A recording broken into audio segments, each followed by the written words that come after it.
And then the panic started setting in. Where's your passport? Oh, it's in the bag. Where's your wallet with all your money? Oh, it's in the bag. Where's your bag?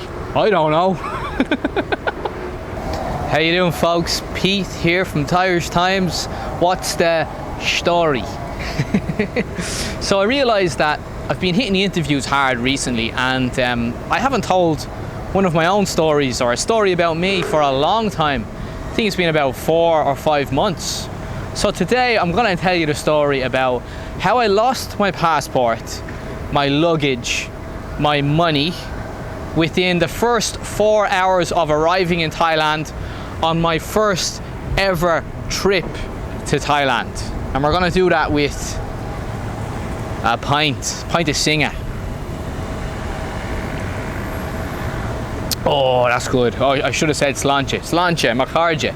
That means my friends. Cheers, my friends. Oh, I can't beat a pint on a nice hot day. Anyway, let's start. All right, some context. The year is 2010. I'm 23 years old, so I've just given away my age. Not that I was ever hiding my age. So yeah, 2010, 23 years old. And at this stage, I'd never been out of Ireland alone. I had been to Spain, I'd been to Portugal, I'd been to France, but I'd always been with friends or family. I had backpacked through the United States and Canada as well that year, 2010, but that was with one of my best mates. So I was never alone. This is the first time I was ever leaving Ireland alone. And the reason why I was leaving Ireland was I was coming over to Thailand to do what many people do at a very young age when they're in their 20s and they want to live in Thailand. I was coming to teach English. And to teach English in Thailand, you need to have a TEFL certificate. It's a 1 month long course and it teaches you how to teach. So I was coming to Thailand to do that course. Now this course was set up by an Irish company in Ireland, obviously, and the deal was that they'd send me to Thailand.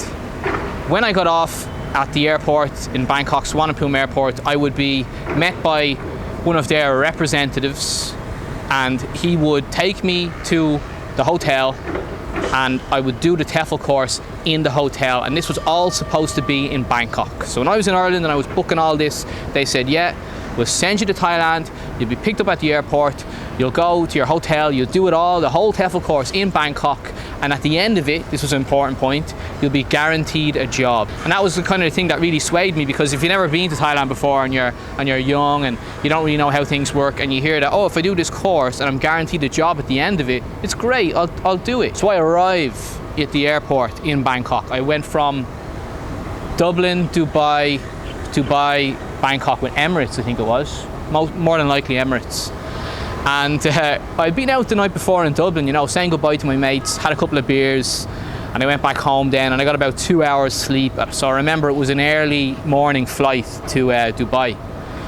So when I arrived in Bangkok, I was pretty tired, you know, and I was waiting for this guy to pick me up at the airport, and I've been waiting there about an hour, no sign of him, you know, just arrived in Thailand, don't know what's going on. Here I am waiting for this guy. I have a phone number, but of course when I try and call it, it doesn't work. And I asked the Thai people that were working at the airport, can you help me out here? I got this number.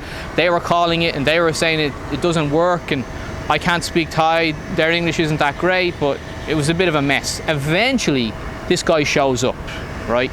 And he says, oh, sorry about that, you know, I've got a bit of a change of plan. We're not doing the TEFL course in Bangkok anymore. We're going to do it in Chiang Mai. And we're going to Chiang Mai on a bus, and we're leaving in 4 hours. Now, if you know the geography of Thailand, Bangkok to Chiang Mai in a bus takes roughly 10 to 12 hours. Okay, it's a long slog. And I've just been off a flight from Dublin, you know. This stage I'd probably been awake 30 hours because I don't sleep on the airplane, and you know, when you're on the airplane, you're in holiday mode. I was enjoying myself. I was chatting to people. I think I had a couple of beers on the airplane on the way over. But when I got to Bangkok, I was pretty tired. And then this fella drops the bomb that we're actually, no, you're taking a 12-hour bus there, mate. You're heading up to Chiang Mai.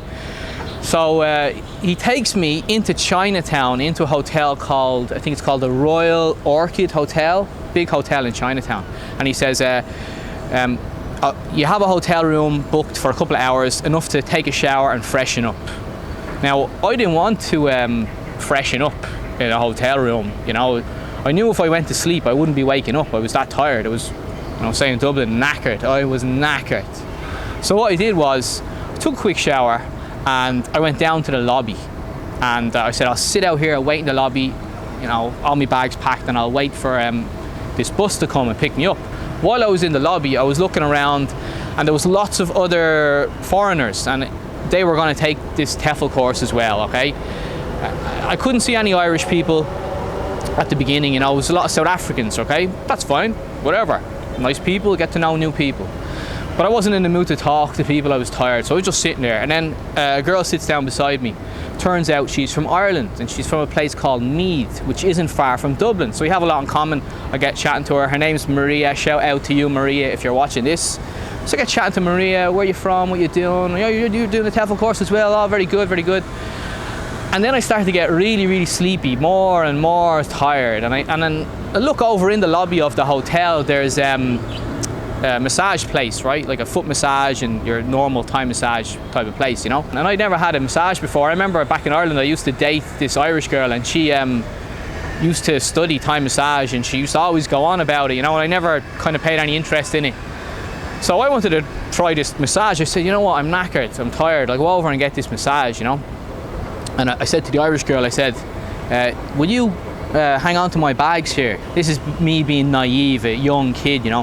Here, you take care of all my bags there. I'm just gonna go over to get a massage. So I walk over and I get a massage. And I know what you're thinking. I can see the comments now, lads. You're all gonna be in the comment section going, Pete, what kind of massage did you get? Did you get one of those dirty massages? No, I didn't.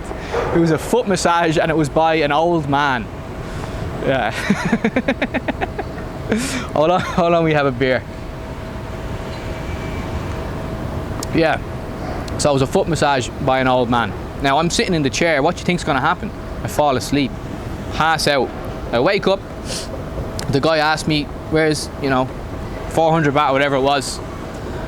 And I go check my pockets. At this stage I had no clue about Thai baht. I remember being like, this is a 100 baht bill, and this is a 500, like how much is 500? You know, I was totally clueless.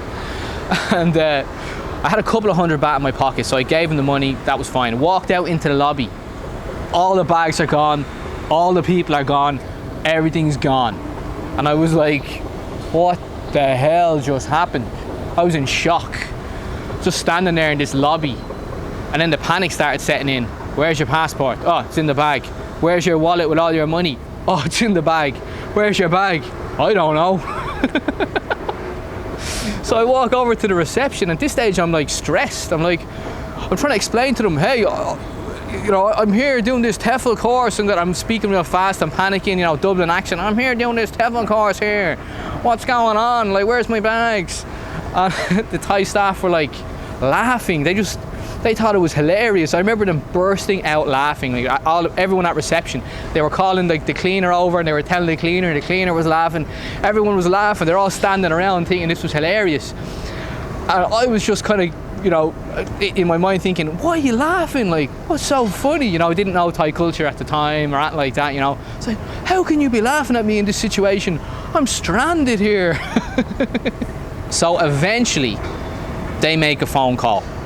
And what happens is a Jeep pulls up, and these two American guys get out of the Jeep and they say, are you Pete? And I was like, yeah, come with us, we're taking you to Chiang Mai.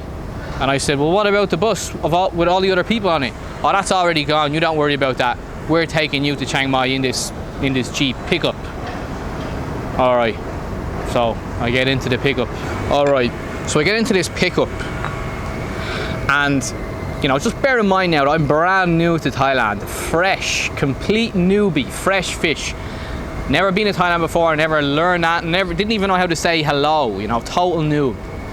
So these two guys came across as being really dodgy, right? You know, they were saying things to me, you know, they were sizing me up, you know, they were like saying things to me like, when are you gonna get your first Thai girlfriend, you know? I was like, what? You know, just kind of like, what do you mean? Like, get my first Thai girlfriend? Like, what are you talking about? And then one guy started like slagging the other guy, saying like, this guy had syphilis. And then the other guy, you could tell he had syphilis because he got really embarrassed and was saying, don't say that, you know. So these two guys were in the front seat, And then there was a Thai girl sitting beside me in the back. She didn't speak a word of English, I didn't speak a word of Thai, and I remember she was pretty much asleep the whole time. She woke up like periodically, but she was pretty much asleep the whole journey. So anyway, we go from Bangkok to Chiang Mai, right? That's the journey we're taking. And I just remember it being like, I'm from Dublin, and most of the people that watch this channel, you're probably from Western countries, right? In the West, there's street lighting everywhere. My first impression was, just as we got out of Bangkok, was, wow, it's so dark. There's no lighting anywhere. And I just remember being really nervous. Like, here I am, really tired. I don't know these two guys. I'm in this pickup. I've got no phone. I got no money. I got no anything. Just the clothes on my back. And we just were out in the middle of nowhere. I don't know where we are. And we pull up at this petrol station, or gas station for the Americans on the channel, and we just get out, and I remember just a blast of heat and the bugs flying around, and yeah, it's just a real nervous experience. So we're traveling up to Chiang Mai, and I'm like falling asleep as well. My head's going up and down, up and down. I'm trying to stay awake because I don't know these guys. I don't know these two fellas. I don't feel like sleeping with these two in a strange place, and I don't know where I'm going. So we eventually arrive in Chiang Mai at about 4 or 5 in the morning, I think it was. And I see the bus had pulled in as well. And I walk up to Maria and I was like, Maria, like, what's going on? Like, why'd you leave me there? And she said, I fell asleep as well in the lobby, and when I woke up, there was a Thai guy and he was just throwing the bags out, and they were getting them into the bus, and all the people in the lobby, they had gotten on the bus, and she gets on the bus and she says, where's Pete? And someone says, he's at the back of the bus. And she said, is it Irish Pete? And someone says, yeah, it's Irish Pete, he's at the back of the bus. So she sits in the front of the bus and she says, all right, that's fine, and she falls asleep.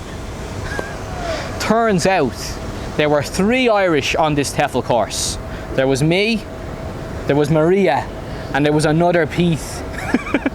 So when she got on the bus and was saying, where's Pete?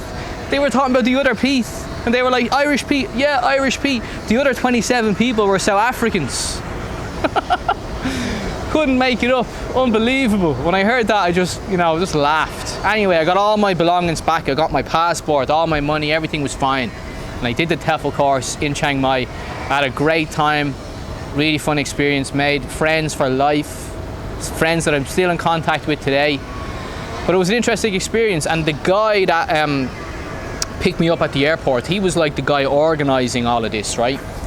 So he was like a middleman, or I don't really know how it worked. The Irish company must have paid him, and he's the guy in Thailand, and he just takes care of everything in Thailand. But he turned out to be a complete con man. He was just taking money off the top, We were supposed to stay in this hotel for a month. He said it's going to be 15,000 baht for a month.